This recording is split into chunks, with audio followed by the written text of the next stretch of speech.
They go last to first, and they win the NFC North.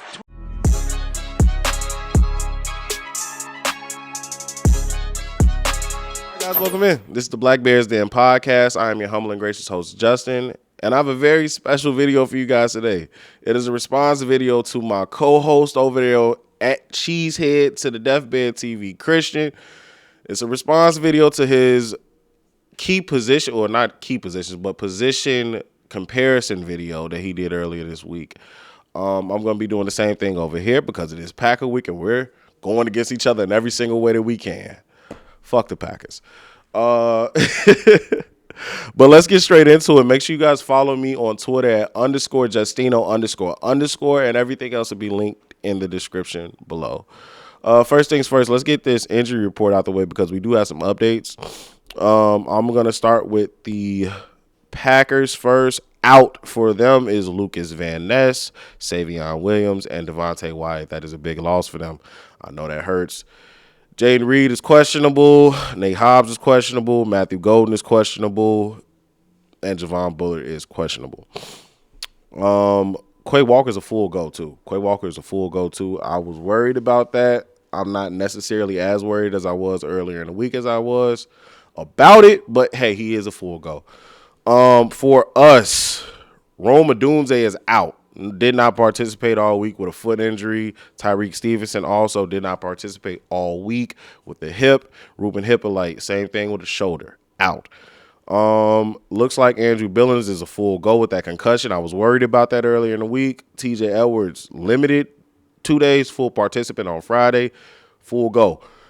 Jalen Johnson, obviously a full go. Cal Monunga, full participant, full go. Dom Robb, full participant, and Noah Sewell is a full go.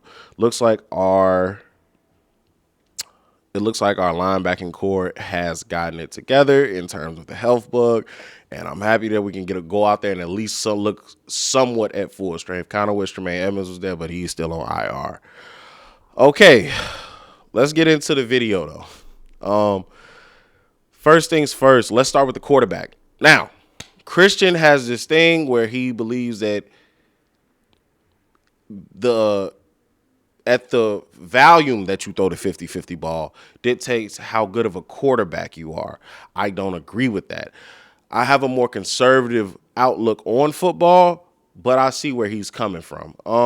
Ben Johnson has publicly stated that he does not want his offense dictated on throwing 50-50 balls. He wants guys running open and he schemes open. And I think that's the correct way to run an offense.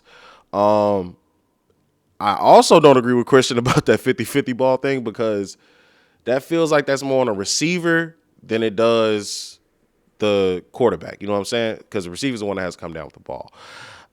I'm just saying I don't necessarily agree with him. I see where he's coming from, but the thought process just doesn't compute in my head because I view football differently.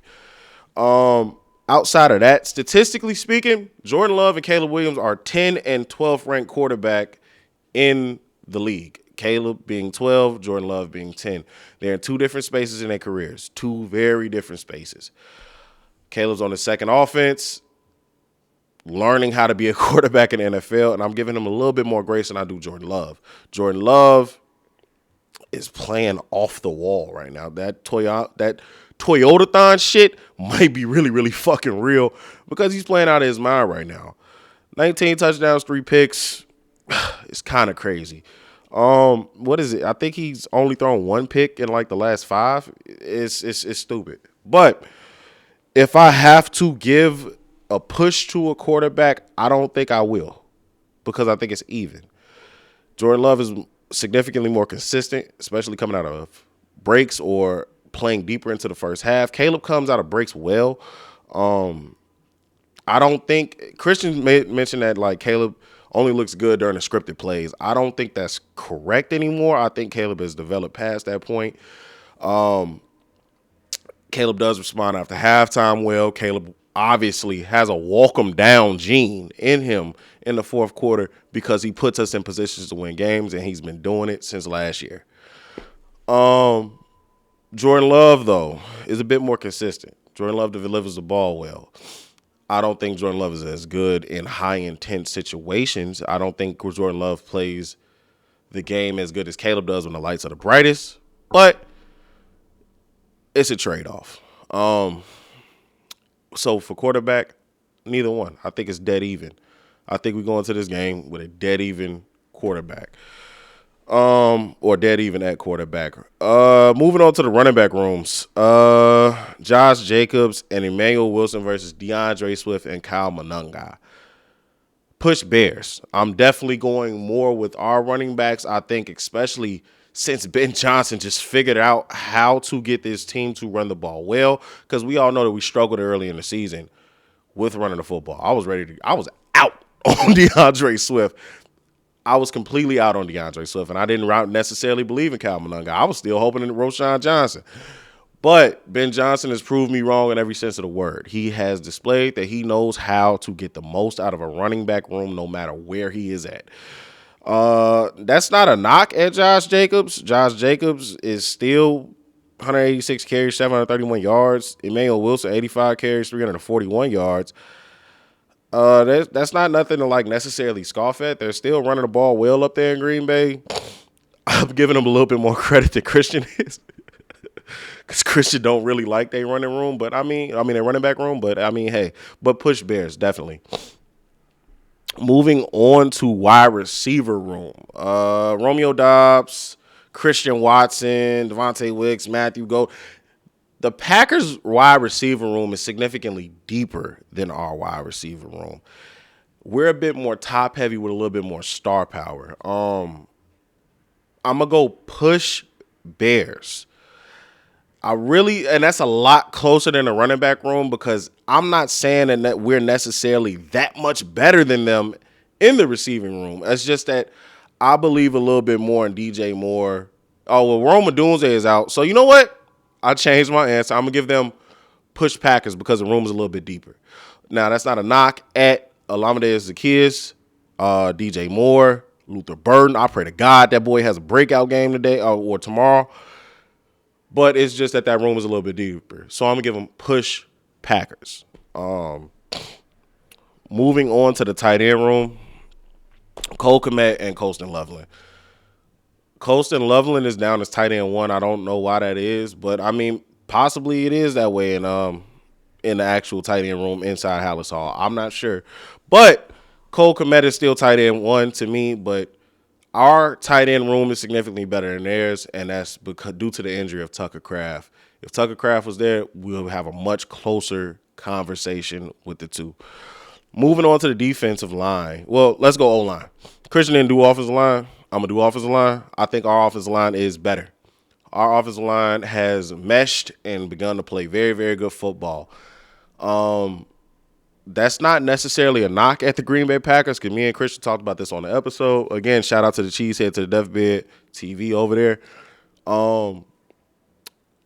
Those guys over like the last 3 weeks, I think it was after Elton Jenkins got hurt, those guys just learned how to mesh, and that offensive line is playing a whole lot better up there, whole lot better. But I'm going to give us push Bears in terms of the offensive line. Moving on to the defensive line, push Packers. It's just more star power and more force up there than it is with ours. They have a perennial pass rusher in Micah Parsons. I'm pretty sure he's going to be a first ballot Hall of Famer. Micah Parsons is a really, really good football player. All the way through, that defensive line is better than ours. It's just more talent up front. And that's not a knock at Javon Dexter, Andrew Billings, or anything. It's close. It's not close, but that's not a knock at our guys, because our guys are talented as well, but their guys is just significantly better. They built a better defense over there. And Jeff Hafley is getting every single thing that he can out of those guys, especially the way he's lining up Micah and moving him around. Moving on to the linebacker group. Our linebacker group is hurt. Noah Sewell is out. They're getting Quay Walker back. I'm going to go push Packers here. Linebacker group is just better than ours as of right now. Tremaine was healthy. That's a whole different conversation, because he was leading the league at one point in interceptions. Moving on to the secondary. Our secondary is significantly better because we are fully healthy now. Outside of Tyreek Stevenson being out, which I was out on Tyreek Stevenson anyway. I heard what Christian said on his video too. I don't care about Tyreek Stevenson being out. Nashawn Wright is playing better football. I want him across from Jalen Johnson, but we're fully healthy now. And going into the season, we had the best secondary in the league, and I still believe that when we're fully healthy. And special teams push Bears. I don't like Cairo Santos kicking balls for us anymore, but I mean, shit, he's here, and they have a kicker with a quad injury too. So, our kickoff coverage is better. Our punt coverage is better. So I'm gonna push Bears. So that'll do it for the video today, you guys. I appreciate you guys for stopping in. Make sure you go check out Christian's page. She's head to the Deathbed TV and check out our video that we dropped earlier this week. Please don't forget to like, comment, and subscribe. Bear down.